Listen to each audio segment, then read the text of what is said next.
मित्रों, रामायण में कई बार जब राम रावण युद्ध का प्रसंग आता है तब उसका अध्ययन करने के उपरांत हमें ज्ञात होता है कि मेघनाद कितना शक्तिशाली था।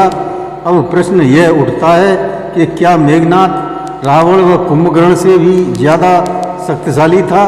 पूरा प्रसंग जानने के लिए हमारी इस कहानी को अंत तक जरूर सुनें तथा सब्सक्राइब व बेल आइकन दबाकर कमेंट करना न भूलें वह शेयर अवश्य करें। धन्यवाद। नमस्कार, मैं रणबीर सिंह लोटस एंटरटेनमेंट में आपका हार्दिक स्वागत करता हूं। मित्रों, रामायण में वर्णित यह कहानी अत्यंत रोचक है। हनुमान जी की ही तरह लक्ष्मण जी की श्री राम भक्ति भी बहुत अद्भुत थी। लक्ष्मण जी की कथा के बिना राम कथा पूर्ण नहीं हो सकती।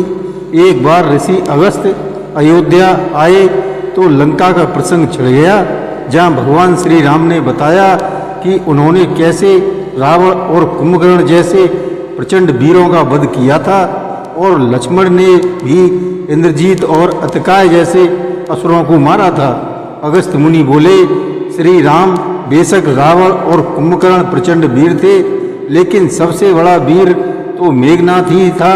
एक बार उसने अंतरिक्ष में खड़े होकर इंद्र से युद्ध किया था और उसे बांधकर लंका ले आया था। तब ब्रह्मा जी ने इंद्रजीत से दान के रूप में इंद्र को मांगा, तब इंद्र मुक्त हुए थे। बाद के राम रावण युद्ध में भी उसी इंद्रजीत का वध श्री लक्ष्मण जी ने किया था, इसलिए वे सबसे बड़े योद्धा हुए। यह सुनकर श्री राम को घोर आश्चर्य हुआ, लेकिन भाई की प्रशंसा से वे बेहद प्रसन्न थे।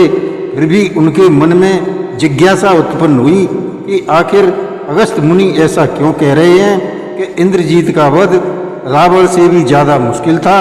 तब अगस्त्य मुनि बोले, प्रभु, इंद्रजीत को वरदान था कि उसका वध वही व्यक्ति कर सकता है जो 14 वर्षों तक नहीं सोया होगा, जिसने 14 वर्ष तक किसी स्त्री का मुख न देखा होगा और जिसने 14 साल तक भोजन न किया हो।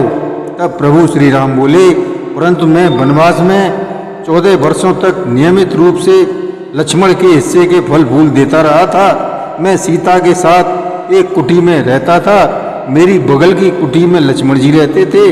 फिर सीता का मुख न देखा हो और 14 वर्षों तक न सोए हों, ऐसा कैसे संभव है। अगस्त्य मुनि सारी बात सुनकर मुस्कुराए, प्रभु, कुछ छुपा है।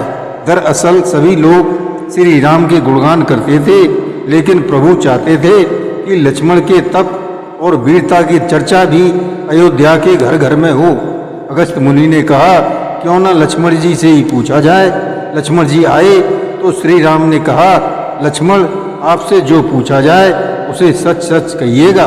तब श्री राम ने पूछा, हम तीनों 14 वर्ष तक साथ रहे, फिर तुमने कभी सीता का मुख नहीं देखा, तुमने फल भी नहीं दिए गए थे, वो तुमने अनाहारी रहे कैसे, और तुम 14 वर्ष तक सोए भी नहीं, ये कैसे हुआ।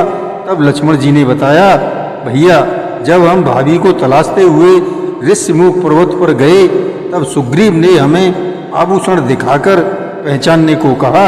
आपको शायद स्मरण होगा, मैंने तो सिवाय उनके पैरों के आभूषण के अलावा किसी भी अन्य आभूषण को नहीं पहचान पाया था, क्योंकि मैंने कभी भी माता जानकी के चरणों के ऊपर देखा ही नहीं।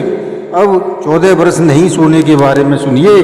जब आप और माता एक ही कुटिया में सोते थे, तब मैं रात भर बाहर धनुष बाण चढ़ाए पहरेदारी में खड़ा रहता था। निंद्रा ने मेरी आंखों पर कब्जा करने की कोशिश की तो मैंने अपने बाणों से निंद्रा को भेद दिया था। निंद्रा ने हार कर स्वीकार किया कि वह 14 वर्ष मुझे स्पर्श नहीं करेंगी, लेकिन जब राम का राज्याभिषेक हो रहा होगा तब मैं उनके पीछे छत्र लेकर खड़ा रहूंगा, तब निंद्रा मुझे घेरेगी। आपको याद होगा, राज तिलक के समय मेरे हाथ से छत्र गिर गया था।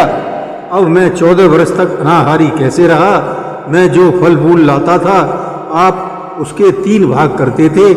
एक भाग देकर आप मुझसे कहते थे, लक्ष्मण, फल लो, लेकिन आपने फल खाने के बारे में कभी नहीं कहा, तो मैं उन्हें आपकी बिना आज्ञा के खाता कैसे।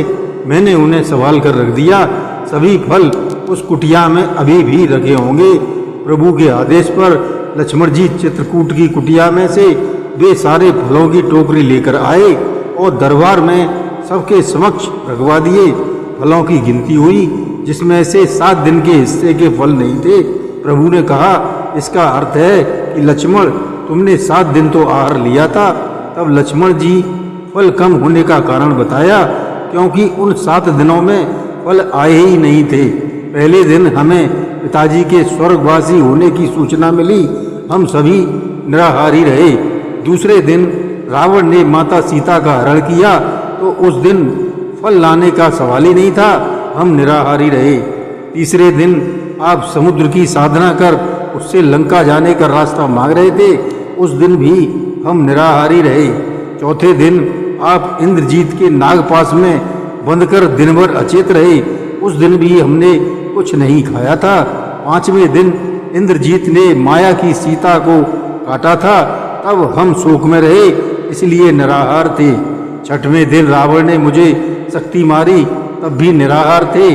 और 7वें दिन आपने रावण का वध किया, तब भी हम निराहार ही थे। इन 7 दिनों में हमें भोजन की सुध कहाँ थी। ऋषि विश्वामित्र से मैंने एक अतिरिक्त विद्या का ज्ञान लिया था, बिना आहार किए जीने की विद्या। उसके प्रयोग से मैं 14 साल तक अपनी भूख को नियंत्रित कर सका, जिससे इंद्रजीत मारा गया। भगवान श्री राम ने लक्ष्मण की तपस्या के बारे में सुनकर उन्हें हृदय से लगा लिया। भगवान अपने भक्तों का मान बढ़ाने के लिए स्वयं के मान की परवाह नहीं करते। मित्रों, भव सागर से पार होने के लिए मनुष्य शरीर रूपी सुंदर नौका मिल गई है।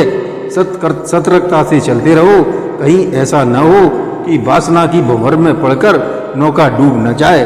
हमेशा ध्यान रखिए, आप एक शुद्ध चेतना हैं, यानी स्वयं निर्मित ऊर्जा से प्रकाशित आत्मा। माया अज्ञान से आपकी आत्मा के शुद्ध स्वरूप को छीन रखा है। अतः माया से पीछा छुड़ाइए और शुद्ध चेतना को प्राप्त कर परमानंद का सुख भोगिए। जय श्री राम।